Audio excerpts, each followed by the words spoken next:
आपका हमारे YouTube channel GK with me में। आज की क्लास में हम पढ़ना शुरू करेंगे हरियाणा जीके के बारे में। जैसा कि आपको पता है, हमने पूरा का पूरा प्राचीन भारत में हरियाणा कैसे रहा, क्या क्या हरियाणा में चेंजेस हुए, उन सब के बारे में पढ़ लिया है। पर आज की क्लास का हमारा जो मेन मोटिव है वो रहेगा हरियाणा, मतलब जो हमारी रिवीजन रहेगी। ठीक है, मैंने आपको 26 क्लासेस करा दी हैं, जिसमें मैंने आपको कंप्लीट डिटेल के साथ में कंप्लीट हरियाणा जीके का प्राचीन हरियाणा करा दिया, या प्राचीन भारत में जो हरियाणा है वो कैसा रहा था, हरियाणा प्राचीन भारत में कैसा था, तो उसके बारे में मैंने आपको कंप्लीट पढ़ा दिया है। आज की क्लास का हमारा मोटिव रहेगा पूरा का पूरा हम इसको रिवाइज कर लेंगे कि हमने पिछली क्लासेस में क्या पढ़ा है। इससे क्या होगा कि जो चीजें हम भूल चुके हैं वो हमें वापस से याद आ जाएंगी, हमें पता लग जाएगा कि हमने कितना मतलब इससे सीखा है। ठीक है, तो स्टार्ट करते हैं आज की क्लास। सबसे पहले मैंने आपको पढ़ाया था कि हरियाणा में किस तरीके से चेंजेस हुए, हरियाणा के अलग अलग नाम थे, ऋग्वेद में हरियाणा को क्या कहा गया था। ठीक है, इस तरीके से डॉक्टर बुद्ध प्रकाश ने हरियाणा को क्या कहा था, पुष्पदंत ने हरियाणा को क्या कहा था, उन सब के बारे में मैंने आपको पढ़ा दिया था। ठीक है, पर आज की क्लास जो मैं स्टार्ट करूंगी वो करूंगी आद्य ऐतिहासिक पीरियड से, वहां से रिवीजन करना शुरू करते हैं। क्योंकि पहले वाला जो टॉपिक था ना वो ऐतिहासिक पीरियड से पहले का था, जिसमें मैंने आपको एक्स्ट्रा चीजें बताई थी। ठीक है, उसको आपको अगर देखना हो तो मैंने प्लेलिस्ट बना दी है, तो आप हमारी जो हरियाणा जीके के नाम से, हरियाणा जीके सीईटी के नाम से आपको हमारे चैनल पर हरियाणा जीके सीईटी के नाम से आपको क्या मिल जाएगी, प्लेलिस्ट मिल जाएगी, जिसमें मैंने सारी क्लासेस लगा दी हैं, तो आप वहां से इन क्लासेस को देख सकते हैं। तो आज की क्लास स्टार्ट करते हैं। मैंने आपको पढ़ाया था कि किस तरीके से हमारा जो इंडिया है, इंडिया में चेंजेस आ रहे थे। इंडिया में जो हिस्ट्री है ना उसको 3 पार्ट्स में बांटा गया है, जिसमें सबसे पहले क्या आता है, आद्य ऐतिहासिक काल, किसे क्या कहा, प्राग ऐतिहासिक। सबसे पहले आता है प्राग ऐतिहासिक काल। ठीक है, ये मैंने आपको बताया था क्योंकि यहीं से हिस्ट्री की शुरुआत है और इसको पढ़ना बहुत जरूरी है। अगर हम ये चीजें नहीं समझेंगे तो ऐसा समझ लीजिए कि हमें आधी से ज्यादा हिस्ट्री समझ में नहीं आएगी, क्योंकि हिस्ट्री की शुरुआत यहीं से हो जाती है। इसके बाद में है आद्य ऐतिहासिक, ये पढ़ा था हमने आद्य ऐतिहासिक। मैंने आपको बताया था कि आद्य ऐतिहासिक क्या होता है। इसके बाद मैंने आपको बताया था ऐतिहासिक काल। ठीक है, तो ये तीनों के तीनों जो पीरियड है ना, यहाँ से किसकी शुरुआत होती है, हिस्ट्री की।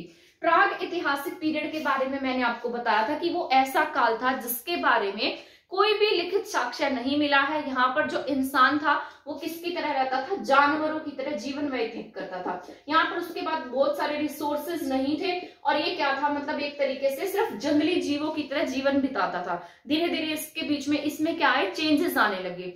जो प्राग ऐतिहासिक काल है इसको हमने 3 पार्ट्स में डिवाइड करके पढ़ा था, वो मैं आपको बता देती हूँ, ये इनके बारे में बाद में बताऊंगी। ठीक है, चलो पहले बता देती हूँ फिर उसको एक्सप्लेन कर दूंगी। आद्य ऐतिहासिक काल ऐसा काल था जिसमें हमने पढ़ा था, जिसके बारे में लिखित सामग्री तो मिली थी लेकिन उसको पढ़ा नहीं गया था। मैंने आपको बताया था इसमें क्या मिली, लिखित सामग्री मिली, लेकिन इसको पढ़ा नहीं गया। एग्जाम्पल लेंगे तो क्या होगा, हड़प्पा, क्योंकि हड़प्पा के बारे में लिखित अभिलेख मिले हैं, लिखित सामग्री मिली है, लेकिन इनकी जो लिपि है ना उसको आज तक कोई भी नहीं पढ़ पाया है। इसके बाद आता है ऐतिहासिक पीरियड। ऐतिहासिक पीरियड में जैसे इसका एग्जाम्पल होगा जिसके बारे में लिखित सामग्री मिली है, क्या मिली यहाँ पर, लिखित सामग्री। ठीक है, लिखित सामग्री मिली और उसको पढ़ा भी गया है, मतलब उसको पढ़ा भी गया है। जैसे इसमें हम किसे रखेंगे, वैदिक काल को। ठीक है, वैदिक काल के बाद जो आज तक का जो हमारा इतिहास है वो सभी क्या है, ऐतिहासिक है। ठीक है, तो वैदिक काल को हम किस में रखते हैं, ऐतिहासिक पीरियड में रखते हैं। आद्य ऐतिहासिक में हड़प्पा आता है और प्राग ऐतिहासिक में पाषाण युग आता है। ठीक है, जिसमें जो इंसान था वो किसकी तरह जीवन व्यतीत करता था, जानवरों की तरह। तो वो बात मैं आपको बताती हूँ, प्राग ऐतिहासिक में हमने क्या क्या पढ़ा था। आपको पता होगा अगर आपने क्लासेस देखी होंगी तो, है ना। तो प्राग ऐतिहासिक को हमने 3 पार्ट्स में डिवाइड किया था, जिसमें पहले नंबर पे था पूरा पाषाण काल। क्या नाम था इसका, पूरा पाषाण काल। दूसरे नंबर पे हमने पढ़ा था मध्य पाषाण काल। क्या नाम था इसका, मध्य पाषाण काल।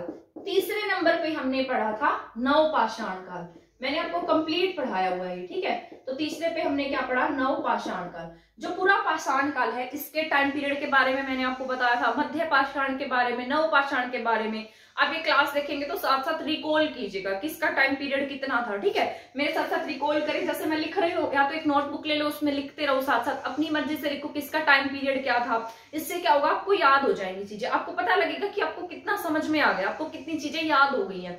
तो बताओ पूरा पाषाण काल का जो टाइम पीरियड है वो कितना था। अपनी नोटबुक में नोट कर लेना, अगर आप साथ में नोटबुक लेकर पढ़ रहे हैं तो अपने आप लिख कर देखना, ठीक है। पूरा पाषाण काल का जो टाइम पीरियड था वो 23 लाख ईसा पूर्व से 10,000 ईसा पूर्व तक था, ठीक है। ये अब देखना किस किस का ठीक है। इसके बाद था मध्य पाषाण काल। मध्य पाषाण काल का टाइम पीरियड कितना था, अपनी नोटबुक में लिखो कितना था, 10,000 ईसा पूर्व से 8,000 ईसा पूर्व तक था, ठीक है। इसके बाद में नवपाषाण काल का टाइम पीरियड था 8,000 ईसा पूर्व से 4,000 ईसा पूर्व। तो ये क्या था, यहाँ पर टाइम पीरियड था। तो ये किसके टाइम पीरियड है, पूरा पाषाण के, मध्य पाषाण के और नवपाषाण के। अब जो पूरा पाषाण काल है इसमें जो मानव था वो किसकी तरह जीवन व्यतीत करता था, मैंने आपको बताया था आदि मानव की तरह था, ठीक है। ऐसे गुफाओं में रहता, और गुफा भी यहाँ पर उसने नहीं बनाई थी, बाद में जाकर बनाई, लेटर स्टेज में बनाई है। जब उसको अब मुझे मतलब जिस तरीके से बारिश आएगी, तूफान आंधी आएगी, तो मैं इस तरह से जंगलों में तो नहीं घूम सकता, तो इस तरीके से उसने क्या बनानी शुरू कर दी थी, गुफाएं बनानी शुरू कर दी थी। यहाँ पर क्या था, ये आदि मानव की तरह था, और इसको जो भी खाने को मिलता खा लेता था। यहाँ पर किसी को पत्थर उठाकर मार देता, किसी जानवर को, मर जाता तो ठीक था, नहीं तो कंदमूल तोड़कर अपना पेट भर लेता था। तो यहाँ पर कैसा था, आदि मानव के जैसा था। कौन सा टाइम पीरियड है, 23 लाख से 10,000 ईसा पूर्व। इसके बाद मैंने आपको बताया था मध्य पाषाण काल के बारे में। मध्य पाषाण काल में आदि मानव जो था वो थोड़ा एडवांस हो गया था। एडवांस तो हम क्या कहेंगे, यहाँ पर ये थोड़ा सा सभ्य हो गया था, यानी कि जानवरों की श्रेणी से थोड़ा थोड़ा मनुष्य बनने लगा था। यहाँ पर ये चीजों को क्या करने लगा, संग्रह करने लगा चीजों का, आखेटक हो गया, यहाँ पर शिकार करने लगा। पहले तो ऐसे ही उठा के पत्थर मारता था, अब यहाँ पर आखेटक, आखेटक किसको कहा है, शिकारी को। ऐसे ही यहाँ पर किसका आविष्कार कर लिया इसने, छोटे औजारों का, ठीक है। यानी कि जो छोटे पत्थर है ना, पत्थरों को घिस घिस कर इसने नुकीला बना लिया था। तो इसीलिए इसको क्या कहा गया है, मीजोलिथिक। क्या कहा गया, मीजो मैंने छोटे, लिथिक मैंने पत्थर, तो मीजोलिथिक इस पीरियड को कहा गया है, किसे, मध्य पाषाण को, क्योंकि यहाँ पर इसने छोटे पत्थर बना लिए थे। अब ये जो भी निशाना लगाता किसी जानवर को मारता और वो उसका पूरा काम तमाम, ठीक है। इसके बाद में छोटे पत्थर नुकीले हो गए थे, किसमें, मध्य पाषाण काल में। इसी टाइम पीरियड में इसने आग जलाना सीख लिया, ठीक है। आग को जलाना सीखा, आग को स्थायी बना लिया था। जलाना तो यहाँ ही सीख गया था, यहाँ पर क्या हो गई थी, आग स्थायी हो गई थी। अब कोई भी जानवर का मांस होता पका के खा जाता था, पहले तो जैसे मिलता वैसे ही अपना जीवन व्यतीत कर रहा था। यहाँ पर इसने क्या किया, आग जलाना सीखा, और यहाँ पर इसने कुत्ते को पालतू बनाया था। हमने पढ़ा था ना, इसने किसको पालतू बनाया था, कुत्ते को। यहाँ पर अब बात करते हैं नवपाषाण काल की। नवपाषाण काल में इसने क्या क्या सीखा था, यहाँ पर अब ये थोड़ा और सभ्य हो गया था। यहाँ तो इसने क्या किया, कुत्ते को पालतू बनाया है, ठीक है। यहाँ ये क्या करेगा, कृषि करनी सीख लेगा, कृषि करनी सीखेगा, साथ साथ क्या सीखेगा, पशुपालन सीखेगा। पहले यहाँ पर सिर्फ कुत्ते को पालतू बनाया इसने, पशुओं का पालन नहीं किया, ठीक है। किसे पालतू बनाया, कुत्ते को। और नेक्स्ट वाले में नवपाषाण में क्या सीख गया है, ये यहाँ पर पशुपालन सीख गया, कुत्ते को यहाँ पर कृषि करना सीख गया, पशुपालन सीख गया, साथ साथ यहाँ पर इसने पहिए का आविष्कार कर लिया। अब पहिए के आविष्कार से भी इसकी जिंदगी में बहुत चेंजेस आएंगे। पहले दूर दूर तक नहीं जा सकता था, क्योंकि बहुत दूर तक इसको पैदल चलना पड़ता था। अब पहिया आ जाएगा तो जानवरों को उसमें आगे लगाकर आराम से जा सकता है, यात्राएं कर सकेगा, ठीक है। कहीं भी जा सकेगा, एक जगह से दूसरी जगह जा सकेगा। ऐसा भी कहा गया कि यहाँ पर ये धीरे धीरे समाज बनाने लगा था, कबीले में रहने लगा, मतलब एक ग्रुप बनाकर रहने लगा, ठीक है। तो यहाँ पर किसका निर्माण होगा, समाज का। तो यहाँ तक मैंने आपको बताया था किस तरीके से ये टाइम चेंजेस हुआ। यहाँ तक आते आते आपने देखा कि यहाँ तक आते आते क्या हो गया, यहाँ पर थोड़ा सभ्य हो गया, थोड़ी इंसानों की श्रेणी में आ गया। इसके बाद में एक टाइम पीरियड आया था जिसके बारे में मैंने आपको बताया था, जिसका नाम था ताम्रपाषाण काल। ताम्रपाषाण काल में क्या था, इसने तांबा प्लस तांबे की खोज कर ली थी। अब ये तांबे से औजार बनाएगा, प्लस में पत्थरों से, ठीक है। तो यहाँ पर इसीलिए इसे क्या नाम दिया गया, ताम्रपाषाण काल। इसी को चिल्कोलिथिक भी कहा जाता है, ठीक है, चिल्कोलिथिक। जब आप हिस्ट्री पढ़ेंगे तब आप इसके बारे में कंप्लीट जानेंगे। तो ताम्रपाषाण काल क्या था, इसमें इसने तांबे की खोज कर ली थी, साथ साथ पत्थरों से औजार बनाता था। तो तांबे और पत्थरों से औजार इसने कब बनाए हैं, ताम्रपाषाण काल में। अब आप पढ़ेंगे कि जो नवपाषाण काल है और ताम्रपाषाण काल है, इसके बीच में हमारे हरियाणा में एक सभ्यता विकसित हो रही थी, जिसके बारे में मैंने आपको बताया था, जिसका नाम क्या था, सीसवाल सभ्यता। जो हमारे हरियाणा से संबंधित थी। क्या नाम था इसका? सीसवाल सभ्यता। इन सबसे पहले हमारे हरियाणा में ऐसा माना जाता है कि जो हरियाणा है, हरियाणा में प्राग ऐतिहासिक पीरियड की 1.5 करोड़ साल पहले की क्या मिली? खोपड़ी मिली है। तो ये बहुत इंपॉर्टेंट बात है, 1.5 करोड़ साल पहले की। इससे पहले तो ऐसा कहा जाता है कि मनुष्य जाति ही नहीं थी, सेल्स ही नहीं थे, तो ये कैसे मिल सकता है? परंतु ये कहाँ मिला था? आपके पंचकुला की साइड में कालका की तरफ क्या मिला? 1.5 करोड़ साल पुरानी खोपड़ी मिली है। तो आपको याद रखना है 1.5 साल पुरानी क्या मिली? खोपड़ी मिली है। ठीक है, किससे मिली है? 1.5 साल पुरानी खोपड़ी ये कालका पंचकुला के एरिया में मिली है। ठीक है, पंचकुला की साइड मिली।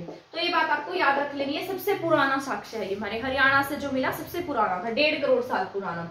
तो इसी के बीच में यहाँ पर क्या विकसित हो रही थी? सीसवाल सभ्यता। अब ये यहाँ पर कब खत्म हो जाता है टाइम पीरियड?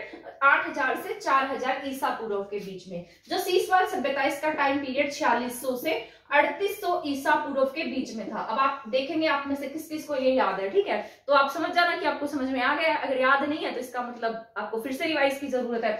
तो सीसवाल सभ्यता क्या है? 4600 ईसा पूर्व से 3800 ईसा पूर्व के बीच में थी। मैंने आपको बताया था कि इसको क्या कहा जाता था, कहां तक फैली हुई थी ये? राजस्थान, सोथी राजस्थान से लेकर कहां तक थी?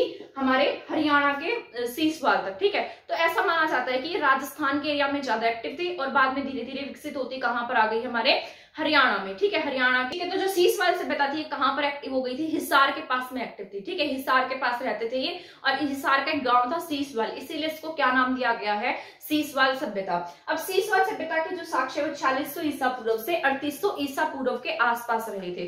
तो ये बातें मैंने आपको बता दी थी। ये किसमें पढ़ा है हमने? प्राग ऐतिहासिक पीरियड में। ठीक है, इसके बाद हम पढ़ेंगे ऐतिहासिक पीरियड में हरियाणा में क्या क्या चेंजेस आए थे। मैंने आपको बताया था सीसवाल सभ्यता की कुछ ऐसी साइट्स थी जो पहले किस में आती थी। हमने पढ़ा था जो पहले हड़प्पा साइट्स के बारे में पढ़ा था हमने। मैंने आपको बताया था कुछ ऐसी साइट्स थी जो पहले क्या थी?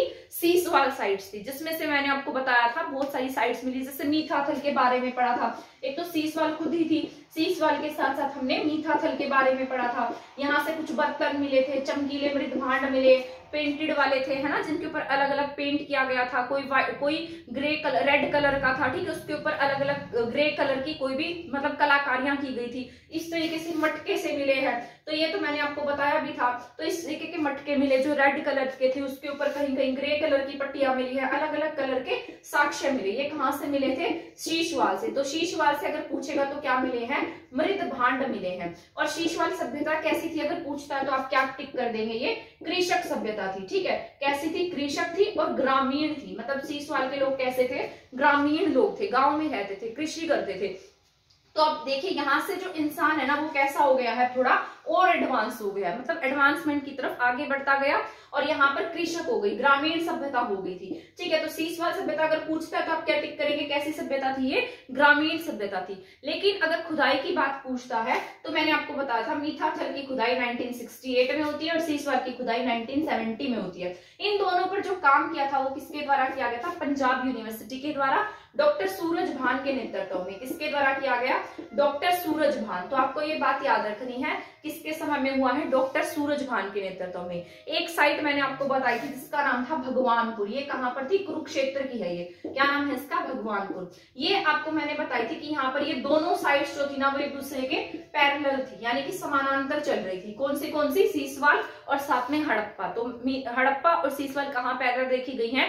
भगवानपुर में। तो आपको बातें याद रख लेनी है। यहाँ पर सीसवाल के बारे में हम जान चुके हैं, यहाँ से मिट्टी के बर्तन मिले। ठीक है, मृद भांड के लिए फेमस था सीसवाल, सबसे ज्यादा मृद भांड के लिए फेमस था। ठीक है, यहाँ पर ये ऐसा माना जाता है, कौन सी नदी के किनारे था? दृश्यवती नदी के किनारे ये जो सभ्यता है दृश्यवती या चेटांग नदी के आसपास विकसित थी। तो आई होप यहाँ तक समझ में आ गया होगा। और वहां पर क्या थी? ये घग्गर या हाकड़ा संस्कृति भी इसको कहते हैं, क्योंकि उस नदी के आसपास भी ये सभ्यता विकसित हुई थी। तो सीसवाल के बारे में हम जान चुके हैं। इसके बाद हमने पढ़ा था हड़प्पा सभ्यता के बारे में, क्योंकि जो हड़प्पा सभ्यता है ना वो किस में विकसित हो रही थी? ये तो हमने पढ़ लिया प्राग ऐतिहासिक के बारे में। इसके बाद मैंने आपको बताया था किस तरीके से आधे ऐतिहासिक पीरियड में जो इंसान था वो और एडवांसमेंट की तरफ बढ़ने लगा था, उसमें और एडवांसमेंट आ गए थे। यहाँ तक तो ये लोग कैसे थे? ग्रामीण थे, कृषि करते थे, कोई कबीले में रहता था, कोई कैसे था, है ना। यहाँ पर सबसे पहले आदि मानव एकदम बिल्कुल मतलब जानवरों की तरह जीवन व्यतीत कर रहा था। और इसके बाद क्या हुआ? यहाँ पर क्या आया है? पहले हमने पढ़ा प्राग ऐतिहासिक, सेकंड पर क्या है? आद्य ऐतिहासिक है। ठीक है, आद्य ऐतिहासिक के बारे में मैंने आपको बताया है कि जो आद्य ऐतिहासिक होता है इसका मतलब है कि मतलब जो जिसके बारे में लिखित सामग्री तो मिली है लेकिन उसे पढ़ा नहीं जा सका, ठीक है, जिसको हम पढ़ नहीं सके। लिखित तो सामग्री है हमारे पास, लेकिन क्योंकि इनकी लिपि भी देखी गई इस तरीके से उल्टे सीधे मछलियों के साइन से, पता नहीं क्या क्या बनाते थे, इतने एडवांस थे, इतना दिमाग था इनमें कि हमने इनकी लिपि को हम पढ़ भी नहीं पाए। तो जो हड़प्पा के लोग थे ना, तो यहाँ पर हम किसे पढ़ेंगे, हड़प्पा को। अभी तक हमने कितना टाइम पीरियड पढ़ लिया है, 4600 से 3800 ईसा पूर्व के आसपास हम सीसवाल सभ्यता को पढ़कर आए हैं। अब आप पूछेंगे कि हड़प्पा का जो टाइम पीरियड था वो 2350 से 1750 ईसा पूर्व के आसपास था, कि अभी बीच का जो टाइम पीरियड ये कहाँ पर गुम हो गया। मतलब अब जो चेंजेस आ रहे थे ऐसा, अब हम हमारे पास जो ये साक्ष्य होते हैं ना, जो ये डेट्स होती है ना, इनका निर्धारण हम कैसे करते हैं, मतलब इस टाइम का कोई चीज मिली होगी जिसके डीएनए के आधार पर हम ये डिसाइड करते हैं कि ये चीजें कितनी पुरानी थी। तो इस टाइम पीरियड के बीच की हमारे पास कोई चीज नहीं मिली जिसके आधार पर हमें इन ईयर्स के बारे में नहीं पता, क्योंकि इसमें चेंजेस आए थे। शीशवाल से लोग किसकी तरफ बढ़ गए थे, हड़प्पा की तरफ बढ़ गए थे। आपको पता है हमने अभी सीसवाल को कैसा पढ़ा है, कृषक सभ्यता थी ये और ग्रामीण थी, ठीक है। लेकिन जो हड़प्पा सभ्यता है ना, ये कैसी सभ्यता थी आपकी, एडवांस थी। कैसी थी, एडवांस। ये किसके लिए फेमस थी, अपनी नगर नियोजन के लिए, क्योंकि इनके जो घर थे ना वो बहुत एडवांस थे, आज से भी ज्यादा एडवांस तरीके से इनके घर बसे हुए थे। जिस तरीके से आपने आज पढ़ा होगा कि आज जो लोग हैं वो सेक्टर में रहते हैं, सेम पैटर्न पर घर बनाए जाते हैं, क्योंकि आज तो टेक्नोलॉजी भी है, उस टाइम तो टेक्नोलॉजी भी नहीं थी, है ना। तो इनका जो नगर नियोजन है वो फेमस था। साथ साथ में इसके साथ में क्या फेमस था, नगर नियोजन के साथ इनके यहाँ पर जो ड्रेनेज सिस्टम है, यानी कि जो ड्रेनेज सिस्टम था वो फेमस था। हड़प्पा के लोग कैसे थे, मात्र सत्तात्मक थे। कैसे थे, मात्र सत्तात्मक। मैंने आपको बताया था इनके घर जो थे ना वो सेम पैटर्न पर बनाए गए थे। यहाँ पर कुआं और यहाँ पर इस तरीके से कमरे होते थे। घर के आगे क्या थी, इस तरीके से एक दीवार थी। इस दीवार को इसीलिए बनाया गया था ताकि इनके घर की औरतें अगर कोई काम कर रही हैं और बाहर कोई आ जाता है तो इनको पता लग जाए कि हमारे घर में कोई आ गया है और ये मतलब जो भी काम कर रहे हैं वो ठीक हो जाए, ठीक है। तो इसीलिए ये क्या होते थे, यहाँ पर घर के आगे दीवार बनाई जाती थी। इनका घर कैसा था, मात्र सत्तात्मक था, यानी कि यहाँ पर माता की ज्यादा चलती थी, मात्र सत्तात्मक था। यहाँ से बहुत सारी मूर्तियां मिली, मरण मूर्तियां मिली है, ठीक है, बहुत सारे साक्ष्य मिले हैं। हड़प्पा जो था ना वो बहुत एडवांस था। लेकिन हड़प्पन, और अगर आपसे पूछता है हड़प्पा की सबसे बड़ी साइट कौन सी है, तो आपके राखी गढ़ी है, ठीक है। राखी गढ़ी कहाँ है, हिसार में, हिसार के नारनौंद के पास में है, ठीक है। अभी भी राखी गढ़ी पर क्या चल रहे हैं, खुदाई के कार्य चल रहे हैं, तो ये बातें आपको याद रख लेनी है। राखी गढ़ी क्या है, अगर आपसे पूछता है लार्जेस्ट साइट क्या है, तो लार्जेस्ट साइट आपके क्या है, राखी गढ़ी है। ओल्डेस्ट पूछता है तो कौन सी है, भिरडाना है। ओल्डेस्ट में क्या करेंगे, भिरडाना। और अगर लार्जेस्ट पूछता है तो आप क्या टिक करेंगे, राखी गढ़ी, ठीक है। और पैरेलल कौन सी थी, हमारे भगवानपुर। तो ये तीनों बातें याद रख लेनी है, ठीक है। इसके साथ साथ मैंने आपको बताया था यहाँ पर कुणाल साइट थी। कुणाल में हमने पढ़ा था कि कुणाल से राजा के क्या मिले, 2 मुकुट मिले हैं, राजा के 2 मुकुट, ठीक है। और जितने भी अगर आभूषण पूछता है ना, जो इंपॉर्टेंट आभूषण है, तो आपको क्या टिक करना है, कुणाल टिक करना है। इसके बाद मैंने आपको बनावली के बारे में बताया था। बनावली जो था ना वो हरियाणा का सबसे बेस्ट था, लेकिन इंडिया का बेस्ट नहीं था। इंडिया का बेस्ट इसलिए नहीं था तो क्योंकि ये लोग क्या करते थे, कृषि करते थे, और वो सभी लोग कैसे थे, शहरी लोग थे, ठीक है। शहरी तो ये भी थे, परंतु हरियाणा जो है ना वो कृषि में, आपको पता है आगे है, तो बनावली के लोग भी क्या करते थे, कृषि करते थे, ठीक है। और ये हरियाणा की बेस्ट साइट है, कौन सी, बनावली। यहाँ से क्या मिले हैं, जौ के साक्ष्य मिले। क्या मिले हैं, यहाँ से जले हुए जौ के साक्ष्य मिले, अर्ध जले जौ के साक्ष्य मिले हैं। मिट्टी के हल का खिलौना मिला है, ये भी मैंने आपको बता दिया था कि कोई बच्चा होगा, उसने अपने पेरेंट्स से जिद की होगी तो उसके पेरेंट्स ने छोटा सा मिट्टी के हल का उसको खिलौना बनाकर दे दिया होगा। तो यहाँ से क्या मिला, मिट्टी के हल का खिलौना। आरएस बिस्ट के द्वारा इसकी खुदाई के काम किए गए। तो बनावली के बारे में भी हमने पढ़ लिया था। मीठाथल की खुदाई 1968 में हुई थी। राखी गढ़ी हिसार नारनौंद में है, जिस पर आज भी काम चल रहा है, जहां से बहुत सारे पुराने कंकाल मिले हैं। यहाँ से ना टीले मिले हैं अलग अलग, ठीक है। तो ऐसा माना जाता है कि यहाँ से 60 कंकाल मिले थे, उनमें से सिर्फ एक का ही डीएनए पता लगा है। बाकी के 59 में से किसी का भी डीएनए नहीं मिल सका। और वो जो डीएनए मिला उसके आधार पर ये डिसाइड किया गया कि जो लोग थे ना हड़प्पन लोग थे, ठीक है, आर्यन नहीं थे। तो ऐसा न्यूज़पेपर में आया हुआ था, आज या कल के न्यूज़पेपर में था, उठाकर देख लेना, बिल्कुल पूरा का पूरा कंप्लीट डिटेल के साथ में दे रखा है। और अब भी हड़प्पा में क्या चल रही है, खुदाई चल रही है। और यहाँ पर म्यूजियम भी बनाया जा रहा है। थोड़े टाइम पहले ही हमारे हरियाणा के सीएम यहाँ पर गए थे और यहाँ पर किड्स म्यूजियम भी बनाया जाएगा, अलग से बनेगा। तो यहाँ पर बहुत अधिक अब काम चल रहा है। कहाँ पर, राखीगढ़ी में। तो राखीगढ़ी जो है ना वो आपके इंडिया के पॉइंट ऑफ व्यू से भी अब बहुत जरूरी हो गया, क्योंकि यहाँ पर इसको विकसित किया जा रहा है ताकि लोग इसको देखने आए। ठीक है, तो ये सभी पॉइंट्स हमने पढ़ लिए थे। इसके बाद मैंने आपको एक साइड बताई थी, बालू। मैंने आपको बताया था बालू जो है ना, बालू कहाँ है, कैथल में है। और यहाँ से ना किसके साक्ष्य मिले थे, लहसुन के। लहसुन के सबसे पहले साक्ष्य कहाँ मिले हमें, बालू में मिले हैं। तो ये सब बातें हमने किस में पढ़ी थी, हड़प्पन साइट्स में पढ़ ली थी। आई होप यहाँ तक समझ में आ गया होगा आपको। एक बार मैं इसको इरेज कर देती हूँ, फिर आगे बताऊंगी। ठीक है, एक बार हम इसको इरेज कर लेते हैं। इसके बाद मैंने आपको बताया था, हमने पढ़ा था वैदिक सभ्यता के बारे में। ठीक है, वैदिक सभ्यता में हमारे हरियाणा में किस तरीके से चेंजेस हुए हैं उन सब के बारे में पढ़ेंगे। ठीक, इसके बाद हमारा जो टाइम पीरियड है ना वो कैसा हो जाएगा, ऐतिहासिक हो जाएगा, क्योंकि इसमें हम आधे ऐतिहासिक के बारे में जान चुके हैं। आधे ऐतिहासिक के साथ साथ अब हम जानेंगे ऐतिहासिक टाइम पीरियड के बारे में। ठीक है, किसके बारे में जानेंगे, ऐतिहासिक। हमने अभी टाइम पीरियड पढ़ा था 2350 से 1750 ईसा पूर्व, ये किसका था, आद्य ऐतिहासिक का। अब हम आ जाते हैं ऐतिहासिक पर। ये जो ऐतिहासिक पीरियड है इसको पहले दो पार्ट्स में बांटा गया। ये क्या था, इसमें क्या आता है, वैदिक सभ्यता। इसमें हम क्या पढ़ते हैं, वैदिक सभ्यता के बारे में। वैदिक सभ्यता में हमने पढ़ा था उत्तर वैदिक सभ्यता, सॉरी पूर्व वाली वैदिक सभ्यता, और इसके बाद उत्तर वैदिक सभ्यता। इसका जो टाइम पीरियड था वो हमने पढ़ा था 1500 से 1000 ईसा पूर्व। ठीक है, 1500 से 1000 ईसा पूर्व। इसको हमने पढ़ा था 1000 से 600 ईसा पूर्व। ठीक है, तो यहाँ तक हम 600 ईसा पूर्व के आसपास आ जाते हैं। और इसी के बीच में उत्तर वैदिक पीरियड में ही क्या हुआ, हमारे यहाँ पर महाभारत का युद्ध हुआ है। ठीक है, महाभारत का युद्ध कब हुआ, 900 ईसा पूर्व के आसपास हुआ है। और कहीं कहीं पर लिखा है 950 ईसा पूर्व के आसपास महाभारत लिखी गई महर्षि वेद व्यास जी के द्वारा। किसके द्वारा लिखी गई है, वेद व्यास जी के द्वारा। ठीक है, इन्होंने क्या किया, इसको लिखा है। और वेदों के संकलन भी किसने किए हैं, वेद व्यास जी ने किए हैं। जो अब जो वैदिक सभ्यता आएगी, वैदिक सभ्यता के लोग कैसे हैं, ग्रामीण हैं। इनकी संस्कृति कैसे, ग्रामीण है। अब आप देखेंगे हड़प्पा तक तो लोग कैसे थे, एडवांस थे। पर ऐसा माना गया कि मध्य एशिया से कुछ लोग आए जिन्होंने क्या किया, हड़प्पा के लोगों पर आक्रमण कर दिया, इसलिए उनको मतलब नष्ट करने की कोशिश की। और वो लोग कहाँ भाग गए, जंगलों में भाग गए। मैंने आपको बताया था ना, जो एमपी के ट्राइबल एरिया है, ऐसा माना जाता है कि ये हमारे हड़प्पन लोग हैं। ठीक है, और जो बाद में ये आए थे ना आर्यंस, ये आर्यंस हमारे इंडिया के नहीं थे। कहाँ से आए थे, सेंट्रल एशिया से आए थे। ठीक है, तो सेंट्रल एशिया से आए तो उन्होंने इनके ऊपर आक्रमण किया होगा, इसलिए हड़प्पा सभ्यता क्या हो गई, खत्म हो गई। जो लोग बचे उनको इन्होंने दास बना लिया। और बाद में यहाँ पर क्या होने लगा, जो पूरा वैदिक काल था ना, जो वैदिक सभ्यता में पहले इंसान कैसा था, बहुत अच्छा था, एडवांस था, स्त्रियों की स्थिति अच्छी थी। यहाँ पर क्या था, वर्ण व्यवस्था, मतलब कर्म आधारित था, वर्ण व्यवस्था नहीं थी, कर्म आधारित इनका काम था। ये 4 भागों में डिवाइडेड थे। ये सब मैंने आपको बताया था। जैसे सबसे पहले ब्राह्मण थे, ब्राह्मण के बाद में क्षत्रिय थे, क्षत्रियों के बाद में मैंने आपको वैश्य बताया था, वैश्य के बाद में क्या थे, शूद्र थे। यहाँ तक इनकी स्थिति अच्छी थी, शूद्रों और महिलाओं की स्थिति पूर्व वैदिक काल में अच्छी थी। लेकिन जैसे जैसे उत्तर वैदिक काल आया तो यहाँ पर किसका आविष्कार हो गया, लोहे का आविष्कार हो गया।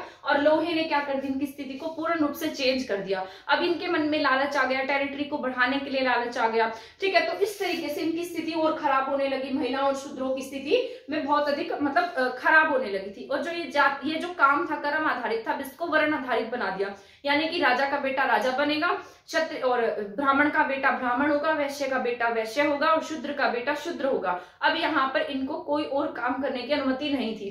ठीक है, तो इस तरीके से हमारे यहाँ पर चेंजेस हुए। महाभारत का युद्ध हुआ 900 ईसा पूर्व से 950 ईसा पूर्व में पुस्तक महाभारत लिखी गई। तो इस तरीके से हमारे हरियाणा में वैदिक पीरियड में चेंजेस आए। अब यहाँ पर महाभारत में हमने पढ़ा था, जो महाभारत था ना, इसको क्या कहते थे, कुरु जनपद का हिस्सा था। ये किसका था, कुरु जनपद का। कुरु जनपद में ही हमारा क्या आता था, कुरुक्षेत्र आता था, जहां पर जिसे किसने बसाया था, कुरुओं ने। ऐसा माना जाता है कुरुओं ने बसाया था। ये जंगलों की सफाई करके क्या बसाया गया था, कुरुक्षेत्र, जिसे आज हम कुरुक्षेत्र के नाम से जानते हैं। और यहीं पर लड़ाई हुई थी। इनकी जो लड़ाइयां हैं वो पांचाल वालों के साथ में भी हुई, गांधार वालों के साथ में भी हुई। तो गांधारों के साथ कुरुक्षेत्र, कुरु लोगों की पहली लड़ाई को हमने किसका नाम दिया, कुरुक्षेत्र की प्रथम लड़ाई का नाम दिया था। सारा मैंने बताया था आपको डिटेल के साथ में। अगर वो देखनी है क्लास तो कंप्लीट देख लेना।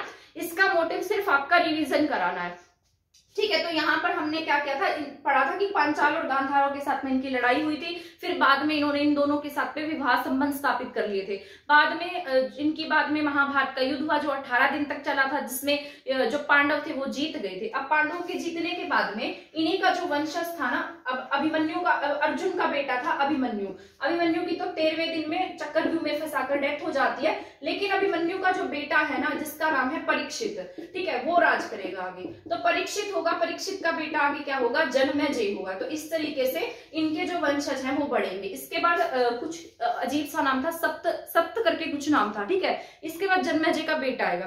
तो यहाँ पर जो राजा परीक्षित है ना, इसको कौन काट लेगा, सांप काट लेगा, और सांप के काटने के बाद में यहाँ पर ये क्या कराएगा, अपने पिता की मौत का बदला लेने के लिए जन्मेजय सरक दमन यज्ञ कराएगा। कहाँ पर, सफीदों में। तो ये बातें हमने सारी पढ़ ली थी, इसके बारे में कंप्लीट पढ़ा दिया था। अब मैं बताऊंगी कि वैदिक पीरियड के बाद में हमारे यहाँ पर क्या आएगा, महाजनपद काल आएगा, जिसमें बौद्ध धर्म, जैन धर्म, जो मैंने आपको कल की क्लास में ही बताया था, ठीक है। तो वो तो नया ही है, वो तो आपको याद ही होगा। इसके बाद हमने पढ़ा था कि कैसे हमारे हरियाणा में मौर्य काल आया, ठीक है। मौर्य कैसे हमारे हरियाणा पर हावी हुए, उसमें से मैंने आपको बताया था कि मौर्यों में चाणक्य ने किस तरीके से एक लड़के को तैयार किया और जो आगे चलकर चंद्रगुप्त मौर्य कहलाया, जिसने पूरा का पूरा भारत एक कर दिया। जो किसका सपना लेकर आया था, अखंड भारत का सपना लेकर आया था। क्या नाम था इसका, चंद्रगुप्त मौर्य। आगे चंद्रगुप्त मौर्य का बेटा कौन होगा, बिंदुसार होगा।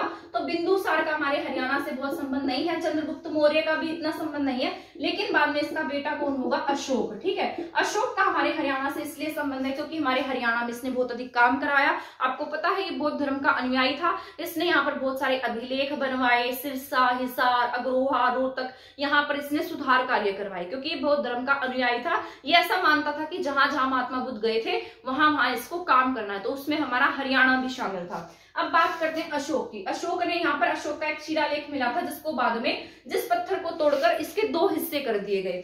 एक तो कहां पर स्थापित कर दिया गया, हिसार में, गुजरी महल में, जहां पर क्या बना दी गई है, जो जिस पत्थर से लाट की मस्जिद बनी है, ठीक है। तो एक तो ये है, लाट की मस्जिद है, और इसका जो दूसरा हिस्सा है ना, वो फतेहाबाद में, ठीक है। इस पर क्या लिखवा दिया गया, हुमायूं का अभिलेख। जब हुमायूं शेरशाह सूरी से जान बचाते हुए भाग रहा था, तब ये फतेहाबाद में रुका था और यहीं पर इसका अभिलेख अंकित कराया गया।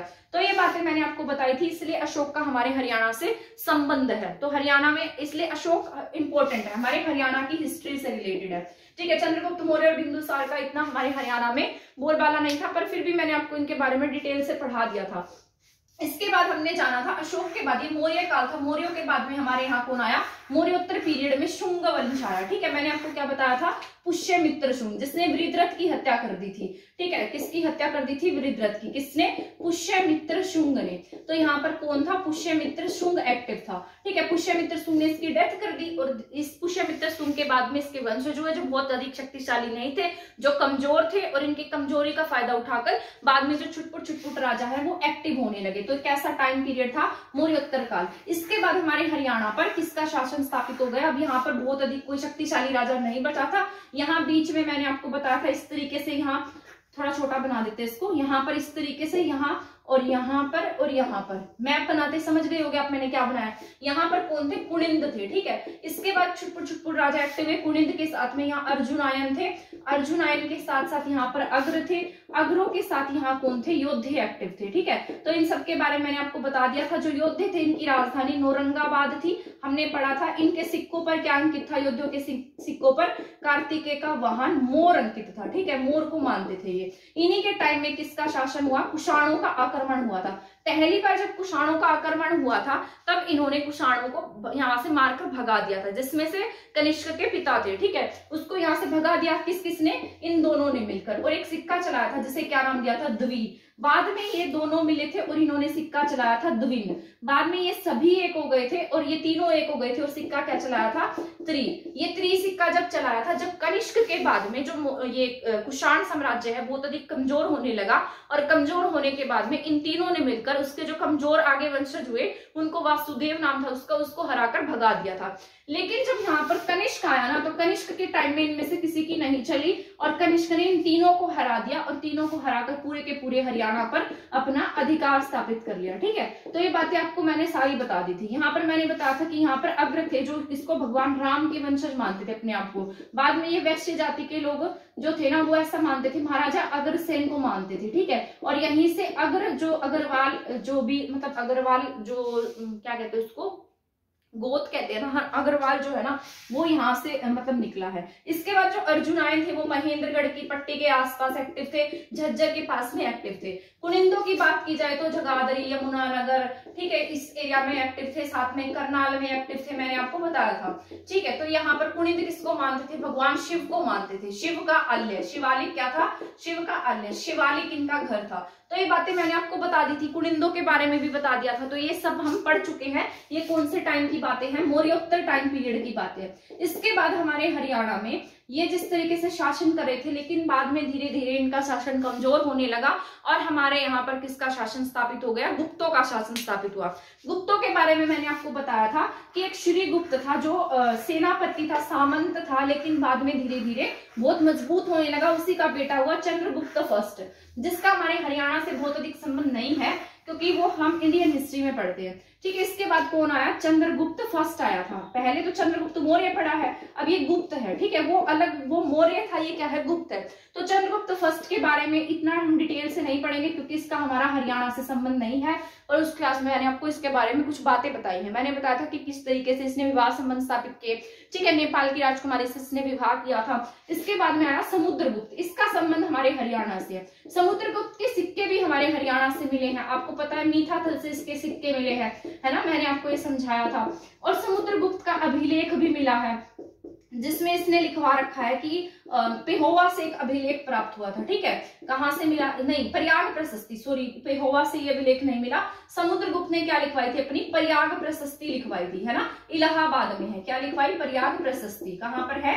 इलाहाबाद में है। ठीक है, जिसको हरिशेन ने लिखा था और किस भाषा में लिखी गई है? संस्कृत में। किसने लिखी है? हरिशेन ने। किसमें लिखी है? संस्कृत में। ठीक है, संस्कृत में लिखी गई है। और समुद्रगुप्त ने क्या लिखवाया? उसने ऐसा लिखवाया कि मैंने क्या किया था, हरियाणा में जो योध्य वंश था, योध्य वंश जो शासन कर रहा था उसको अपने साथ मिला लिया था। ये किसने लिखवाया? समुद्रगुप्त ने। मैंने आपको बताया था समुद्रगुप्त बहुत शक्तिशाली राजा था, इसलिए इसको भारत का नेपोलियन कहा गया। इसने उत्तर भारत के 9 राज्यों पर विजय प्राप्त की थी, जिसमें से हमारा कुरुक्षेत्र भी था। 9 जनपद कह सकते हैं, तो कुरु जनपद भी था उत्तर भारत में, इसलिए उसमें किसका नाम आ जाता है? योद्धियों का नाम आता है। तो इसलिए समुद्रगुप्त में क्या फेमस है? योद्धे। इसके बाद इसका बेटा आया चंद्रगुप्त सेकंड, जिसने स्वयं को विक्रमादित्य कहा। और उसका जो नाम है ना वो लौह स्तंभ जो दिल्ली में है उस पर लिखा गया है। महरौली में है जो लौह स्तंभ, जिस पर आज तक कोई जंग नहीं लगा है, जो चंद्र लिखा गया है। ऐसा माना जाता है कि वो चंद्र सेकंड, यही इसका बेटा चंद्रगुप्त सेकंड था। ठीक है, तो यहाँ पर गुप्त साम्राज्य खत्म हो जाता है। और बाद में यहाँ से मैंने आपको बताया था लास्ट में यहाँ से भानुगुप्त का अभिलेख मिलता है, जिसमें एरण अभिलेख है। ठीक है, 510 ईस्वी का है एरण अभिलेख, जिसमें सती प्रथा के साक्ष्य देखने को मिले हैं। किसके साक्ष्य देखने को मिले? सती प्रथा के। आप यहाँ से अंदाजा लगा सकते हैं कि यहाँ तक आते आते स्त्रियों की दशा कितनी खराब हो गई थी। ठीक है, ये सब मैंने आपको बता दिया था। इसके बाद हम पढ़ेंगे गुप्तोत्तर पीरियड में हरियाणा कैसा था। अब यहाँ पर कोई भी शक्तिशाली राजा नहीं बचा था और छुटपुट राजा हमारे हरियाणा में एक्टिव होने लगे। उन्हीं में से नाम था हमारे हर्षवर्धन का। अब मैंने आपको ये 2-3 दिन पहले ही क्लास में पढ़ाया, आपको याद भी होगा किस तरीके से यहाँ पर हमारे इस तरीके से यहाँ शासन हो रहा था, यहाँ पर इस तरीके से यहाँ और यहाँ पर वर्मन वंश। ठीक है, मैंने आपको बताया था यहाँ पर कौन उभर रहा था? हर्षवर्धन। हर्षवर्धन के साथ साथ यहाँ बंगाल का गौड़ नरेश था। ये इंडिया की बात हो रही है। ठीक है, बंगाल का क्या था? गौड़ नरेश। इसके साथ साथ यहाँ पर था सॉरी यहाँ नहीं आएगा, मालवा का शासक था। ये मैं भूल गई थी, क्या था? मालवा का शासक था, जिसका नाम क्या था? देवगुप्त। क्या नाम था इसका? देवगुप्त। असम में क्या था? वर्मन वंश था। और यहाँ पर कौन था? हर्षवर्धन। मैंने आपको बताया था कि कैसे पुष्यभूति ने, प्रभाकर वर्धन ने वर्धन वंश की स्थापना की। और इसके बाद हमारे हरियाणा में कैसे राज्यवर्धन का शासन हुआ। पुष्यभूति की मृत्यु के बाद में कौन आता है? राज्यवर्धन आता है। और राज्यवर्धन, ये कितने बच्चे थे? ये प्रभाकर वर्धन के 3 बच्चे थे, जिसमें से कौन था? राज्यवर्धन सबसे बड़ा था। इसमें से कौन थी? राज्यश्री इन दोनों की बहन थी, ठीक है। इसके बाद कौन था, हर्षवर्धन था। तो मैंने आपको बताया था कि जैसे राज्यवर्धन था ना, राज्यवर्धन के पिता प्रभाकर वर्धन थे, जिन्होंने वर्धन वंश की नींव रखी थी, ठीक है। इसके बाद यहाँ पर जो वर्धन वंश में प्रभाकर वर्धन की मृत्यु के बाद में जो राज्यवर्धन था वो 605 ईस्वी में क्या बनता है, यहाँ का राजा बन जाता है कुरुक्षेत्र में, ठीक है। और इनकी क्या राजधानी थी, थानेसर थी इनकी, ठीक है। क्या राजधानी थी इनकी, थानेसर। यहाँ पर राज्यवर्धन शासक बनता है 605 में, लेकिन तभी इसको पता लगता है कि जो इसकी बहन है ना, इन्होंने इसकी शादी कहाँ कर रखी थी, यहाँ पर इस तरीके से यूपी में एक एरिया था जिसका नाम था मोखरी वंश, ठीक है। मोखरी वंश के राजा से, ग्रहवर्मन से, ठीक है। क्या नाम था इसका, ग्रहवर्मन। तो राज्यश्री का विवाह किससे हुआ था, ग्रहवर्मन के साथ में हुआ था, मोखरी वंश का राजा था। परंतु उसको पता लगता है कि इसकी जो बहन का पति है उसकी हत्या किसने कर दी है, इसने, ये जो मालवा का है, मालवा के देवगुप्त ने इसकी हत्या कर दी है। तो इसकी मौत का बदला लेने के लिए जाता है और जाते जाते किससे मिल जाता है, बंगाल के नरेश से। बंगाल के नरेश के मन में लालच आता है और इसको बहला फुसलाकर अपने पास रख लेता है और इसकी हत्या करवा देता है। अब इसकी हत्या के बाद में यहाँ पर कौन आएगा, हर्षवर्धन आएगा। मैंने आपको बताया था बाद में कौन आया, हर्षवर्धन आया। और हर्षवर्धन यहाँ से चलता चलता गया और इसकी सहायता किसने की थी, वर्मन वंश वाले ने की थी। इसके बाद में ये दोनों क्या हो गए, आपस में मिल गए और इसका भी खात्मा कर दिया, इसका भी खात्मा कर दिया और इनके साथ में इसके अच्छे संबंध स्थापित हो गए। और इस तरीके से पूरे के पूरे उत्तर भारत पर किसका अधिकार हो गया, हर्षवर्धन का अधिकार हो गया। तो हर्षवर्धन क्या बन गया, उत्तर भारत का मतलब क्या बन गया था, अधिकारी बन गया, राजा बन गया था। और अपनी राजधानी को उठाकर थानेसर से कहाँ ले गया, ये कन्नौज में ले गया था। कहां पर ले गया, कन्नौज, ठीक है। तो आपको याद रख लेना है। इसके बाद में यहाँ दक्षिण में एक राजा था जिसे क्या कहते थे, वातापी या चालुक्य वंश। क्या था ये, चालुक्य वंश का, वातापी राजा चालुक्य वंश का पुलकेशिन सेकंड। क्या नाम था इसका, पुलकेशिन सेकंड। तो ये यहाँ पर एक्टिव था और जो हर्षवर्धन था इसने पूरा का पूरा उत्तर भारत जीत लिया था। इसको लगा क्यों ना मैं दक्षिण में भी ट्राई करूं, क्या पता जीत जाऊं। जैसे इसकी सेना यहाँ आती है तो ये जो चालुक्य वंश है, पुलकेशिन सेकंड है, इसकी सेना को हरा देता है और जो हर्षवर्धन है उसको यहाँ पर हार का सामना करना पड़ जाता है, ठीक है। हार का सामना करके इसको यहाँ से फिर जाना पड़ेगा और ये जब यहाँ से हार कर चला जाएगा तो पुलकेशिन सेकंड अपनी तारीफ में एक अभिलेख लिखवाएगा जिसे क्या नाम दिया गया, एहोल अभिलेख, जो 633 से 634 के आसपास है। क्या नाम है इसका, एहोल अभिलेख। और हर्षवर्धन के टाइम में आपको मैंने बताया था कौन आया था यहाँ पर, चीनी यात्री हेनसांग आया था, जो 629 से लेकर 643 ईस्वी के आसपास यहाँ पर रहा था, ठीक है। ये मैंने आपको बता दिया था। हर्षवर्धन का टाइम पीरियड 606 से 647 ईस्वी तक रहा था और ये 629 से 643 तक रहा था, ठीक है। तो ये था हर्षवर्धन के बारे में। इस तरीके से हर्षवर्धन की मृत्यु के बाद में यहाँ पर शासन क्या हो गया, फिर से कमजोर हो गया था, ठीक है। इसके बाद मैंने आपको पढ़ाया था हरियाणा में ये कब एक्टिव थे, 6वीं से 7वीं शताब्दी के आसपास एक्टिव थे, ठीक है। इसके बाद यहाँ पर हरियाणा में आएंगे तोमर, ठीक है। तोमरों के बाद कौन आए थे, चौहान आए थे। मैंने आपको उसके बारे में भी बता दिया था, एक बार मैं इसको इरेज कर देती हूँ। तो इसके बाद हमने पढ़ा था तोमरों के बारे में, चौहानों के बारे में, भड़ानकों के बारे में। इसके बाद हमारा जो रिवीजन है वो कंप्लीट हो जाएगा, क्योंकि कल की क्लास में मैंने आपको बौद्ध और जैन धर्म पढ़ाया है, वो आपको समझ में आ गया होगा और आपने मेरी क्लास देखी होगी। तो ठीक है, तो इस तरीके से हमारा सारा का सारा ये जो हरियाणा है वो रिवाइज हो गया है और आई होप आपको भी ये रिवीजन अच्छे से समझ में आ गई होगी, आपको भी इसके मेरे साथ साथ आपको भी ये रिवाइज हो गया होगा, ठीक है। तो अब मैं आपको बताती हूँ तोमरों के बारे में। तोमर यहाँ पे 8 से 12वीं शताब्दी के आसपास एक्टिव थे। तोमर वंश की स्थापना अनंगपाल ने की थी। किसने की थी यहाँ पर, अनंगपाल ने, ठीक है। अनंगपाल ने क्या बसाई थी, दिल्ली का, यानी कि दिल्ली बसाई थी। और मैंने आपको बताया था कि इन्होंने क्या बनाया था, लाल कोट बनवाया था। क्या बनवाया था, लाल कोट। ये हमारे हरियाणा में आते थे लाल कोट से हांसी, और हांसी से कहाँ आते थे ये, थानेसर में। तो इस तरीके से त्रिकोण था इनका, ठीक है। तो ये लाल कोट से हांसी, हांसी से कहाँ आया करते थे, थानेसर आते थे। बाद में इसका बेटा हुआ जिसका नाम था सूरजपाल तोमर। सूरजपाल तोमर इसलिए प्रसिद्ध है क्योंकि इसने हमारे यहाँ पर सूरज कुंड का निर्माण कराया था। सूरज कुंड का मेला पहली बार कब लगा था, 1987 में लगा था। तो सूरजपाल तोमर ने किसका निर्माण कराया, सूरज कुंड का। और ये सूर्य की आकृति का बना हुआ है, इसलिए क्योंकि ये किसे मानते थे, भगवान सूर्य को अपना इष्ट देव मानते थे, इसलिए इन्होंने सूर्य की आकृति का क्या बनवाया है, सूरज कुंड बनवाया, जिसके जहां पर आज क्या लगता है, सूरज कुंड का मेला लगता है, जहां से अलग अलग कंट्री पार्टिसिपेट करती है, ठीक है। ये एग्जाम में भी आया हुआ था, सीईटी के एग्जाम में आपके आया था ना, कौन सी कंट्री ने पार्टिसिपेट किया था, मैंने सारा पढ़ाया था आपको। तो 8वीं से 12वीं शताब्दी तक रहा। अनंगपाल के नाम पर एक डैम बना हुआ है जिसका नाम क्या है, अनंगपाल डैम, जिसे हम क्या कहते हैं, ग्रेविटी डैम भी कहते हैं। तो ये सारी बातें मैंने आपको तोमरों के बारे में पढ़ा दी थी। इसके बाद इसके पैरेलल यहाँ पर कौन आ रहे थे, चौहान आ रहे थे, जिसमें से कौन यहाँ पर इसी के टाइम पीरियड में हमारे यहाँ चौहान आए। और इसके बाद हमने पढ़ा था चौहानों के बारे में। मैंने आपको बताया था किस तरीके से इनके टाइम पीरियड में गजनवी का आक्रमण होने लगा, जो पाल यानी कि इनके तोमरों के वंश में हुआ था। ठीक है, किसके गजनवी का आक्रमण हुआ, 1014 में गजनवी का आक्रमण होता है और ये हरियाणा पर 7वां आक्रमण था। इसने पहले भी आक्रमण किया था जो 6ठा आक्रमण था, लेकिन उसमें हार गया था और 7वें आक्रमण में जीत गया और थानेसर से चक्र स्वामी की मूर्ति उठाकर ले गया था। किसकी मूर्ति ले गया, चक्र स्वामी की। ठीक है, तो ये बातें बताई थी। इसके बाद इसका बेटा आया था जिसका नाम था मसूद। ठीक है, मसूद के बाद में आया था इसका बेटा मादू।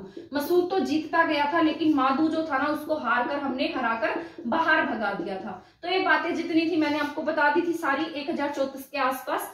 ठीक है, इसके बाद हमारे यहाँ पर 1100 के आसपास हमारे यहाँ चौहान वंश का उदय हुआ, जिसको कहा जाता है अर्णोराज चौहान। ऐसा कहा जाता है कि अर्णोराज चौहान ने किसकी नींव रखी थी, चौहान वंश की नींव रखी। और इसकी नींव के साथ साथ हरियाणा में चौहान वंश का क्या हुआ, उदय हुआ। लेकिन इनमें फेमस कौन हुए हैं, पृथ्वीराज सेकंड के बारे में पढ़ेंगे हम और पृथ्वीराज थर्ड के बारे में।